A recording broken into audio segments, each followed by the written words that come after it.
phela isifundiswa lesi isazi imithetho yomuntu uyaziwa ukuthi ugabagala lommeli but esendleleni engakafiki lapha aya khona washawa unyazi lithi iBhayibheli wawa.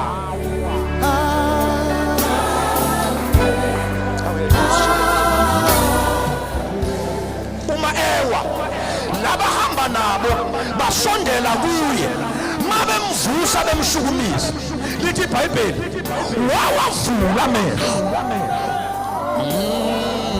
Kukhona abanye abaseku stage sokuvula amehlo kodwa bakabona. Hlala mfowethu awusakwazi ukuyihambeza i-challenge mpostoli. I-challenge khona abantu abafuna ukugijima kanti basavula amehlo abakaboni ukuthi kwenzakalani.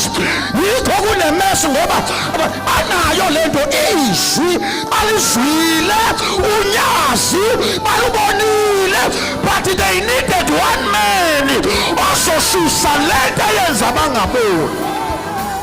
Usondela uthi Mose as long as sinqoba uma this young man iphakamisa izandla it's fine. Ngabona uHure esesizwa uAaron bephakamisa izandla zikaMose yanqoba into kaIsrael. We need you young men, we need you young women, we need you. Thina sibadala bayasidinga nabancane bayasidinga nathi siyabadinga ukuze kube khona into ezokwenzeka